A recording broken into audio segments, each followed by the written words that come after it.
नमस्कार, मैं हूं पंकज सिंह जाडेजा। हमारा उद्देश्य है राष्ट्र से स्नेह, राष्ट्र का सम्मान। अब देखते हैं आज की टॉप हेडलाइन। बिहार में उपचुनाव के प्रचार का आज आखिरी दिन। तेजस्वी की दोनों जगह सभा, बीजेपी महागठबंधन में सीधी टक्कर। गोपालगंज में तेजस्वी की मामी खेल बिगाड़ने में लगी।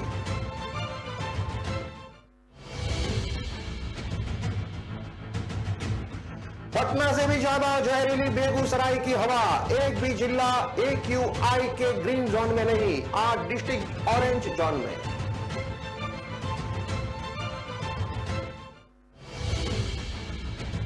छठ महापर्व के दौरान डूबने से 30 लोगों की मौत। कोसी, सीमांचल, पूर्वी बिहार में 15 बच्चे समेत 22 डूबे। उत्तर बिहार में 8 की मौत।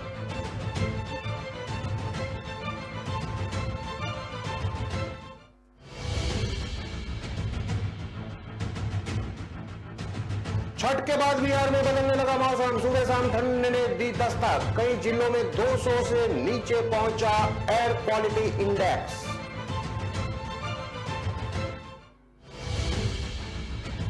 पटना के मनेर में युवक का मर्डर। मूर्ति विसर्जन कार्यक्रम देख रहा था, अपराधियों ने सीने में दागी गोली। अब देखते हैं खबरें विस्तार से। मोकामा और गोपालगंज में विधानसभा उपचुनाव के लिए प्रचार का आज मंगलवार को अंतिम दिन है। आखिरी दिन उप मुख्यमंत्री तेजस्वी यादव मोकामा और गोपालगंज दोनों जगह चुनावी सभा को संबोधित करने पहुंचे। उनके साथ जनता दल यूनाइटेड के राष्ट्रीय अध्यक्ष ललन सिंह, जनता दल यू के संसदीय बोर्ड के चेयरमैन उपेंद्र कुशवाहा सहित राष्ट्रीय जनता दल के वरिष्ठ नेता अब्दुल बारी सिद्दीकी समेत कई नेता उपस्थित रहे। तेजस्वी यादव मोकामा में मकेर और घोड़सवारी की जनसभाओं को संबोधित करेंगे।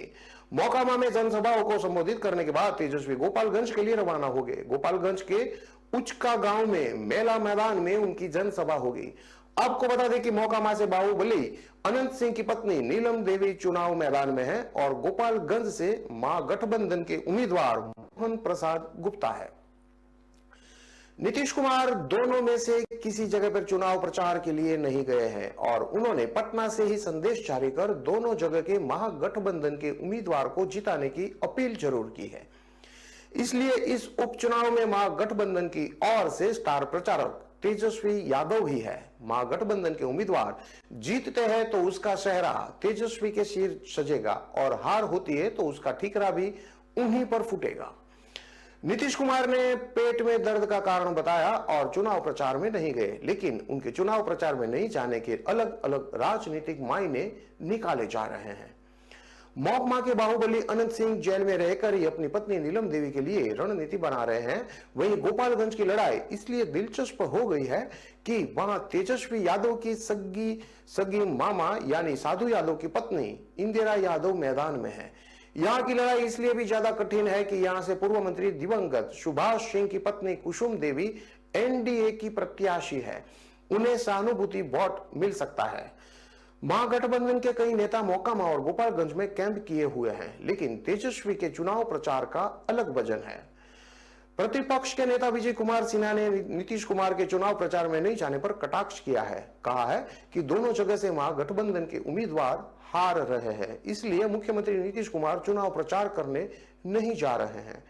विजय सिन्हा ने कहा कि सरकार हर मोर्चे पर फेल है। अब बिहार की जनता नीतीश कुमार को पसंद नहीं कर रही है। दोनों जगह से बीजेपी के उम्मीदवार जीतेंगे। मुख्यमंत्री नीतीश कुमार अब तेजस्वी यादव को आगे बढ़ाएंगे। आज मुख्यमंत्री नीतीश कुमार ने इस बात को साफ कर दिया है कि अब डिप्टी CM को ही आगे बढ़ाना है। दरअसल मुख्यमंत्री नीतीश कुमार आज इंदिरा गांधी की पुण्यतिथि पर उन्हें श्रद्धांजलि देने गए थे, तभी उन्होंने पत्रकारों से कहा कि अब तेजस्वी को आगे बढ़ना है।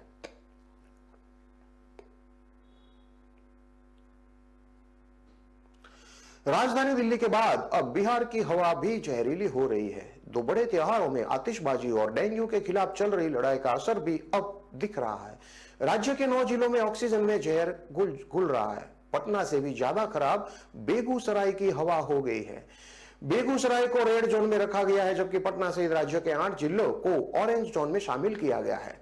प्रदूषण विभाग ने 12 जिलों को ही मॉडरेट बताया है। बिहार का एक भी जिला ऐसा नहीं है जिसे ऑक्सीजन की शुद्धता को लेकर ग्रीन जोन में रखा जा सके।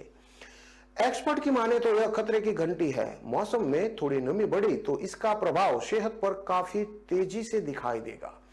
बेगूसराय में एयर क्वालिटी इंडेक्स बहुत ही खराब है। यहाँ एयर क्वालिटी इंडेक्स 347 पर पहुंच गया है। प्रदूषण नियंत्रण की बात करें तो यहाँ फेस्टिवल में कोई सख्ती नहीं बरती गई, जिसके कारण आतिशबाजी खूब हुई। दीपावली और छठ के बाद हवा की क्वालिटी काफी खराब हो गई है। बेगूसराय का रेड जोन में रखा गया है।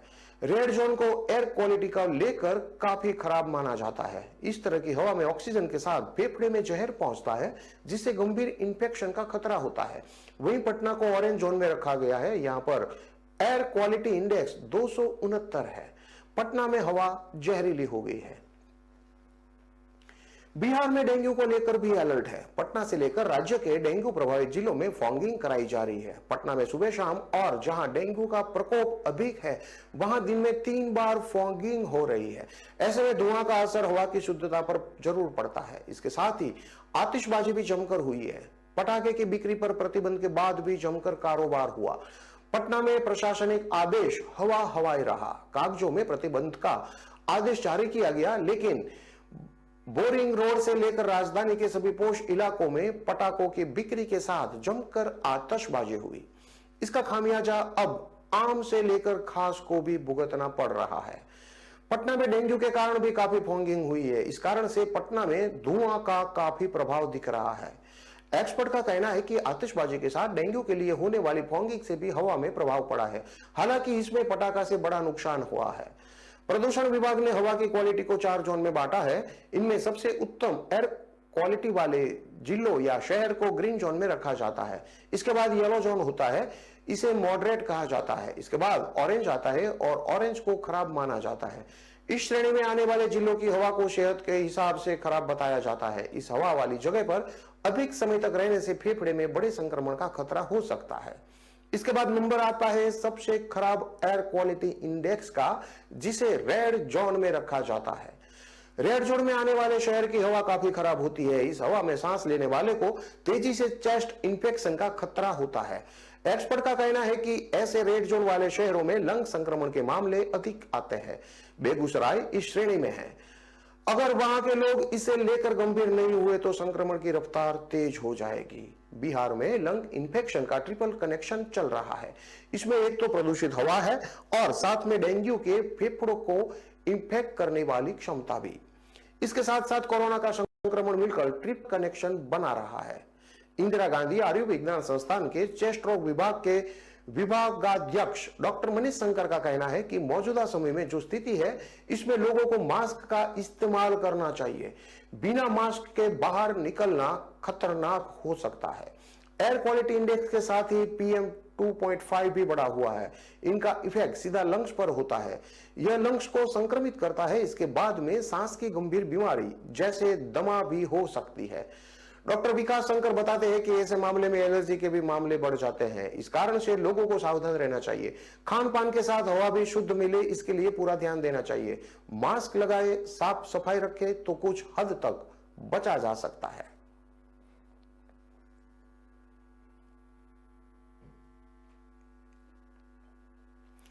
छठ महापर्व के दौरान हुए अलग अलग हादसों में डूबने से 30 लोगों की मौत हो गई। इनमें कोसी, सीमांचल, मुजफ्फरपुर और पूर्वी बिहार के जिलों में डूबने से 15 बच्चे समेत 22 लोगों की जान चली गई। पूर्णिया और सहरसा में 5-5, कटिहार में 3, सुपौल में 3, भागलपुर और मधेपुरा में 2-2, खगड़िया, जमुई और बांका में 1-1 व्यक्ति की डूबने से मौत हुई है। वहीं उत्तर बिहार में भी 8 लोगों की डूबकर मौत हो गई है। पूर्णिया में 4 बच्चों समेत 5 लोगों की डूबने से मौत हुई है। कस्बा के मदरसा चौक स्थित कोसी छठ घाट बनाने के दौरान रविवार नदी में डूबने से 2 चचेरे भाई और एक रिश्तेदार की मौत हो गई। तरोना गांव वार्ड 3 के रहने वाले कुलदीप विश्वास की बेटी प्रियंका कुमारी, जो कि 10 साल की थे, उसकी डूबने से मौत हो गई। दमदाहा के ठाडी पंचायत के चंदरी गांव में अध्ययन देने के दौरान एक बच्ची की डूबने से मौत हो गई है। सहरसा में डूबने से 4 बच्चों समेत 5 लोगों की मौत हो गई है। सिमरी, बख्तियारपुर में 2-2, नौहाटा और एक महेशी में 1 बच्चे की मौत हुई है। सलखुआ में 30 साल के व्यक्ति की मौत हो गई है। सुपौल के बकौर में 10 साल के सौरभ कुमार, दपरिया में 11 साल की रानी कुमारी और पिपरा के पथरा उत्तर में 15 साल के दिलचंद की घाट पर स्नान के दौरान डूबने से मौत हो गई है। मधेपुरा में 2 बच्चे की भी मौत हुई है। कटिहार में 3 प्रखंडों में एक युवक और 2 बालक डूबने से इसकी मौत हो गई। कदवा के रीगा स्थित जुलेखा घाट पर नहाने के वक्त छोटू शर्मा की डूबकर मौत हो गई। कोटा में छठ घाट पर अर्जुन कुमार 12 साल जिसकी उम्र थी उसकी भी डूबकर मौत हो गई है। स्नान करने के दौरान सबकी ये मौत हुई है। जमुई के अमरथल गांव में सोमवार को नहाने के दौरान एक युवक की मौत हो गई। रोशन कुमार शेखपुरा का निवासी था जो ननिहाल आया था। बांका के फुलवासा पोखर में मोहम्मदपुरा के छोटेलाल दास का पुत्र रुपेश दास जो कि 22 साल का है, रविवार की शाम स्नान करने गया था लेकिन लौट कर नहीं आया। उधर बीपुर हरियो में त्रिमोहान कोसी घाट पर औलियाबाद वार्ड नंबर 3 के बिट्टू उर्फे इरशाद और परवेश डूब गए। दूसरी तरफ मधुबनी के साहर घाट में त्रिमुहान गांव में घोष नदी में डूबने से रोशन कुमार की मौत हो गई। बेतिया के बोरिया में तदवानंदपुर के तालाब में डूबने से युवक की मौत हो गई। शिवहर के तरियानी में घाट बनाने के दौरान युवक विकास कुमार डूबकर बह गया। बिहार में मौसम का मिजाज अब कुछ ही दिनों में बदलने वाला है। फिलहाल पटना समेत पूरे राज्य भर में उत्तर पछुआ हवा का असर दिखाई दे रहा है, जिसके कारण से मौसम शुष्क बना हुआ है। साथ ही इसकी वजह से तापमान में धीरे धीरे गिरावट दर्ज की जा रही है। मौसम विभाग के अनुसार सुबह और शाम के समय तापमान में सामान्य से 1 से 2 डिग्री की गिरावट दर्ज की जा रही है। आपको बता दें कि ज्यादातर शहरों का तापमान 16 से 30 डिग्री के बीच रहा है। सोमवार के दिन सीतामढ़ी में न्यूनतम तापमान 16.9 डिग्री सेल्सियस दर्ज किया गया। वहीं पटना का न्यूनतम तापमान 19.1 डिग्री सेल्सियस और अधिकतम तापमान 31.7 डिग्री सेल्सियस दर्ज किया गया। वहीं प्रदेश के सीतामढ़ी का सर्वाधिक अधिक तापमान 35.8 डिग्री सेल्सियस दर्ज किया गया। आपको बता दें कि 4 दिवसीय महापर्व छठ पर मौसम मेहरबान दिखा। रविवार के दिन डूबते हुए सूर्य को अर्घ्य और सोमवार को उगते हुए सूर्य को अर्घ्य देने के दौरान हर व्रतियों को कोई परेशानी का सामना नहीं करना पड़ा। आपको और भी बता दें कि पूछवा हवा में गति कम होने के दौरान छठ व्रती को पूजा के दौरान कोई भी परेशानी का सामना नहीं करना पड़ा। वहीं सोमवार को राजधानी में सूर्योदय 5:57 पर हुआ और अधिकतम तापमान 32 डिग्री के करीब रहा। छठ पूजा खत्म हो चुका है, इसके बाद वायु गुणवत्ता की स्थिति में सुधार हो सकता है। आपको बता दें कि सोमवार के दिन पूरे प्रदेश में आसमान साफ रहा और कई जिलों में AQI 200 के नीचे दर्ज किया गया। वहीं सोमवार के दिन मोतिहारी में प्रदूषण की सबसे बदतर स्थिति देखने को मिली। यहाँ का एयर क्वालिटी इंडेक्स 273 दर्ज किया गया। आगामी कुछ दिनों तक शहर में एयर क्वालिटी ठीक रह सकती है। ठंडी की शुरुआत के साथ धुंध और कोहरे की संभावना जताई जा रही है।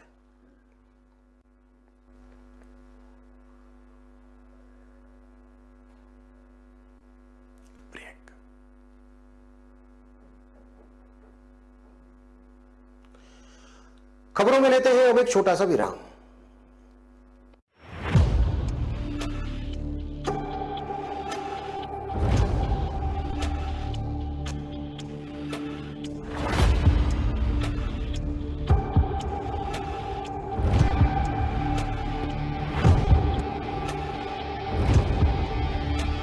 Amazon Great Indian Festival starting 23rd September.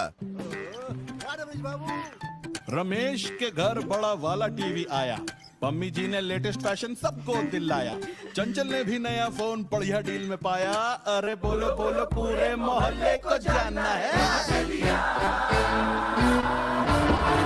Amazon से लिया, Amazon से लिया, Amazon, Amazon, Amazon। आ रहा है Amazon Great Indian Festival। बड़े ब्रांड्स पर बड़ी डील्स, नो कॉस्ट EMI और बैंक डिस्काउंट 23 सितंबर से लिया। मस्त मास्क पहना है तूने। Thank you sir. वो जान बचाने के लिए पहनना पड़ता है ना सर। रेडीमेड है या टेलर मेड है? ऑनलाइन ऑर्डर किया है सर। एक और है ना सर? देना। बहुत मस्त लगी आपको। ये ना सर। सर ना भाई, जान बचाने के लिए बाइक चलाते वक्त सिर्फ खोपड़े पे मास्क पहनेगा तो खोपड़े को कौन बचाएगा? समझ गया सर। हेलमेट ऑनलाइन ऑर्डर कर, वरना हमेशा के लिए ऑफलाइन हो सकता है। Okay sir. ये ले, चल हम ये भी ऑनलाइन भर दे। हेलमेट पहने, ट्रैफिक नियमों का पालन करे, जिंदगी के सफर को सुरक्षित रखे।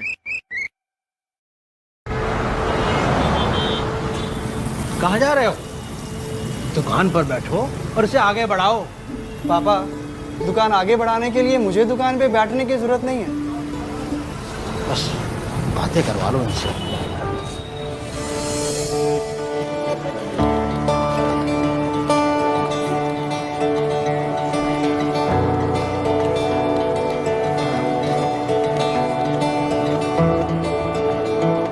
थोड़ा सा ऊपर हो।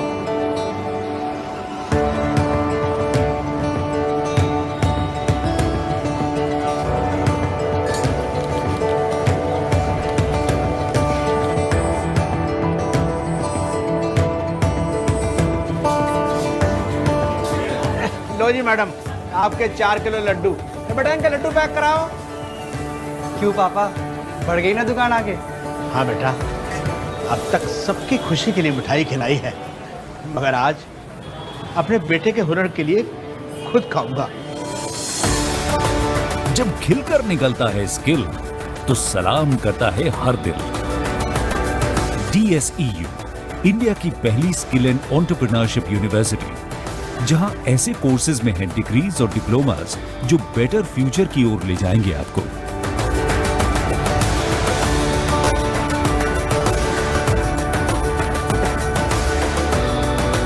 तो एडमिशन के लिए अप्लाई कीजिए। स्किल है तो नहीं कुछ मुश्किल है।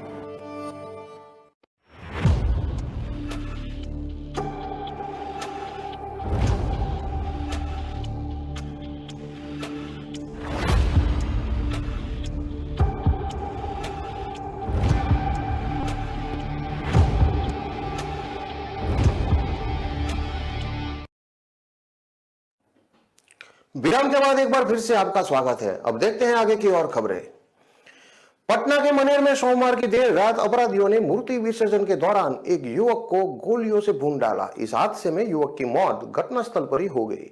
घटना के बाद पूरे इलाके में सनसनी फैल गई है। सूचना पाकर मौके पर पहुंची पुलिस ने शव को अपने कब्जे में लेकर पोस्टमार्टम के लिए भेज दिया है और आगे की कार्रवाई शुरू कर दी है। पुलिस घटना के कारण का पता लगाने में जुट गई है। मनेर थाना प्रभारी राजीव रंजन ने घटना की पुष्टि करते हुए बताया कि अभी तक किसी तरह का कोई आवेदन थाना को प्राप्त नहीं हुआ है। घटना के बारे में बताया कि सोमवार की देर रात मनेर थाना के सहार पुलिस चौकी के पास महुआरी बगीचा निवासी उमेश पंडित, जो कि 22 साल का था और रोशन कुमार का पुत्र था, वो मूर्ति विसर्जन देख रहा था। बताया जा रहा है कि इस दौरान अपराधियों ने रोशन कुमार पर ताबड़तोड़ गोलियां चला दी। गोली रोशन के सीने में लगी और वह वहीं पर गिर पड़ा। रोशन के गोली लगने की सूचना आगे की तरफ पूरे गांव में फैल गई।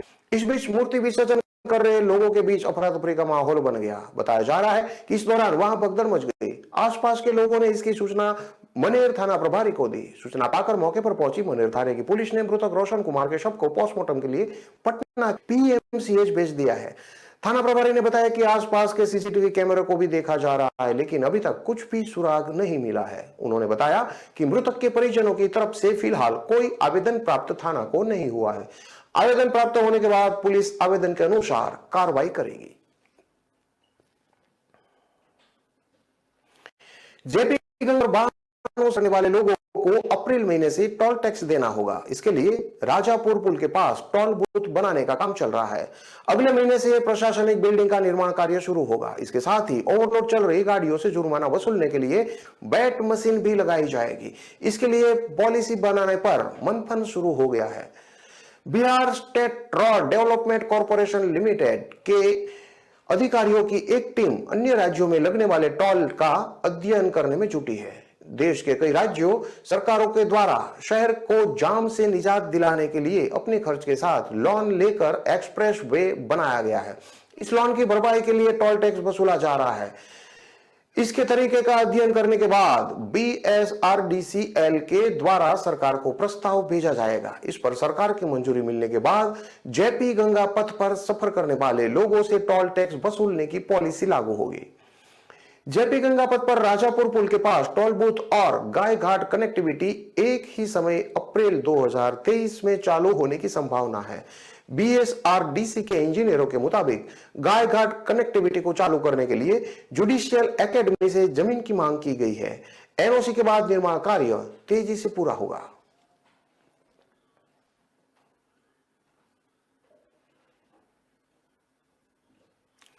पटना के बाईपास थाने का एक मामला सामने आया है। आरोप है कि संजय नाम का एक व्यक्ति थाने के परिसर में बैठकर अधिकारियों की ड्यूटी लगाता है और इन्हें निर्देश भी देता है।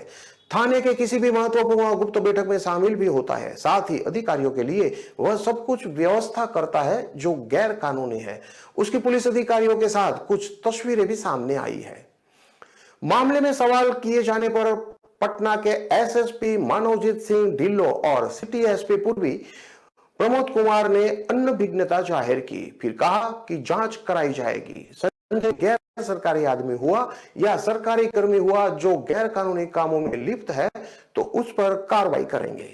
इधर बाईपास थाने के एक पदाधिकारी ने नाम नहीं बताने की शर्त पर बताया कि संजय पिछले लगभग 10 वर्षों से थाना में अपना एक छत्र राज चला रहा है। किसी भी अधिकारी के साथ बैठक में संजय की अहम भूमिका होती है। वह थाना की एक कुर्सी पर बैठकर अपना दबदबा बनाता है। कोई भी आरक्षी या दरोगा उसकी बात की अवहेलना नहीं करते। आरोप यहां तक है कि संजय होटलों में अधिकारियों के लिए डिनर की व्यवस्था भी करता है। अधिकारियों के साथ बैठकर डिनर है।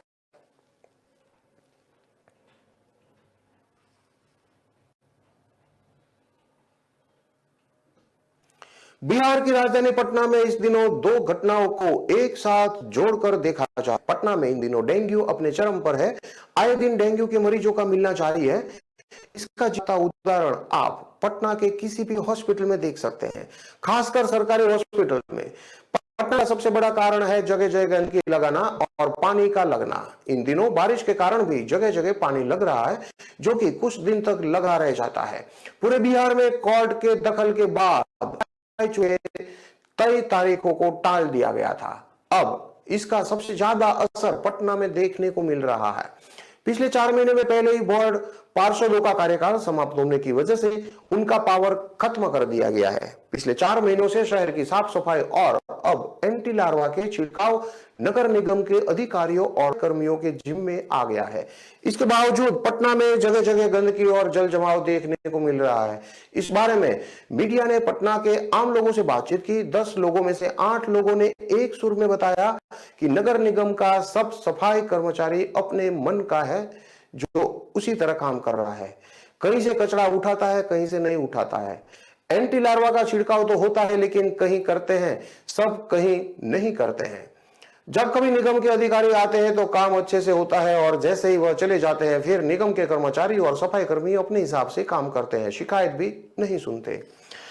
शिकायत सुनने के लिए अधिकारी हर वक्त उपलब्ध नहीं रहते। लोगों ने कहा कि इस पूजा से पहले वार्ड पार्षद खुद हर गली को साफ करवाते थे, तो अधिकारी और कर्मचारी भी उनकी बात मानते थे। पहले तो हम लोग पार्षद को कहकर काम करवा लेते थे, लेकिन अब पार्षद का खत्म कर दिया गया है। पटना के मोकामा विधानसभा उपचुनाव को लेकर प्रशासनिक तैयारियां पूरी कर ली गई है। 24 घंटे बाद यानी आज सुबह मंगलवार की शाम चुनाव प्रचार खत्म कर दिया जाएगा। इसके बाद प्रत्याशी डोर टू डोर घूमकर लोगों से जनसंपर्क करेंगे। चुनाव आयोग ने मोकामा उपचुनाव को लेकर पूरी तरह मुस्तैद है। सुरक्षा को ध्यान में रखते हुए जिला प्रशासन ने 14 अर्धसैनिक बलों के कंपनियों को पटना जिला में उपलब्ध कराया है, जो लगातार चुनाव से संबंधित इलाकों पर गतिविधि एवं छापेमारी कर कड़ी निगरानी रखेंगे। इसके अलावा सबसे महत्वपूर्ण माने जाने वाला मोकामा क्षेत्र हमेशा सुर्खियों में रहा है, तो ध्यान में रखते हुए चुनाव आयोग और जिला प्रशासन ने भी इन क्षेत्रों में कड़ी नजरें जमा रखी है। मोकामा के टाल क्षेत्रों में 4 यूनिट अश्व दस्ता को लगाया गया है। यह सभी दस्ता ताल क्षेत्रों के सभी बूथों पर घूम घूमकर गश्त करेंगे। इसके अलावा जिला प्रशासन ने उन जहां पानी ज्यादा मात्रा में है और मिट्टी दलदल की व्यवस्था है, वहां पर जिला प्रशासन ने सरकारी नाव और ट्रैक्टर से पेट्रोलिंग करने की व्यवस्था की है। जिला प्रशासन का यह मानना है कि चुनाव किसी व्यक्ति के द्वारा प्रभावित नहीं हो, इसके लिए प्रशासन ने पूरी व्यवस्था को चुस्त दुरुस्त कर दिया है। आपको बताते चले कि मोकामा विधानसभा का उपचुनाव 3 नवंबर को वोट डाले जाएंगे, जबकि 6 नवंबर को इसकी मतगणना पटना में होगी। चुनाव को शांतिपूर्ण संपन्न कराने के लिए प्रशासन ने अपनी पूरी तैयारियां सुनिश्चित कर ली। लगभग 2,80,000 मतदाता 175 भवन के 289 बूथों पर 3 नवंबर को मतदान करेंगे। सभी भवनों पर केंद्रीय बल की प्रतिनियुक्ति की जा रही है। इसके अलावा प्रत्येक 2 भवन पर पेट्रोलिंग पार्टी की व्यवस्था भी की गई है। प्रत्येक 5 भवन पर सेक्टर बनाया गया है। सभी सेक्टरों पर जोन की व्यवस्था की गई है। मोकामा विधानसभा क्षेत्र अंतर्गत 9 थाना पड़ते हैं, जिसमें चुनाव को लेकर सभी थानों में पैरामिलिट्री फोर्स को सुरक्षित रखने की बात कही गई है। प्रशासन ने 2,289 लोगों पर निरोधात्मक कार्रवाई की है। इसके अलावा प्रशासन की तरफ से 32 लोगों को जिला बदर किया गया है। 1,20,000 रुपये पुलिस ने सीज किए हैं, जिसकी जांच कराई जा रही है। पटना के वरीय आरक्षी अधीक्षक मानवजीत सिंह ढिल्लों ने बताया कि टाल क्षेत्रों पर प्रशासन की खास नजर रहेगी। इसके लिए 4 यूनिट अश्व विरोधी गश्ती दल को लगाया गया है। इसके अलावा टाल क्षेत्र में जहां जल जमाव की स्थिति है, वहां पर नाव और ट्रैक्टर के माध्यम से पेट्रोलिंग की व्यवस्था की गई है। 1 नवंबर की शाम यानी कि आज शाम 6 बजे से चुनाव प्रचार प्रसार की अवधि समाप्त हो रही है। इसके बाद 2 नवंबर को पोलिंग पार्टी की डिस्पेंसरी की जाएगी।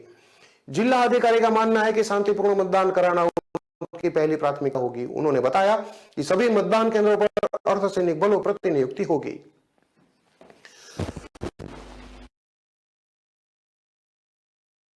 घोषबरी और पंडारक प्रखंडों को जोन के रूप में बनाया गया है।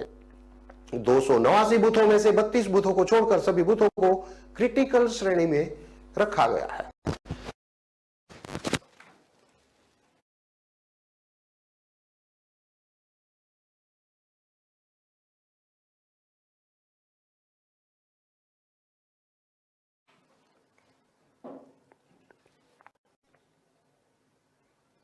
On Great Indian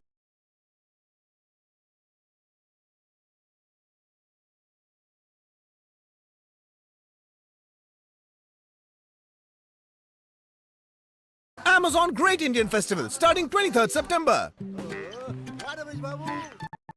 रमेश के घर बड़ा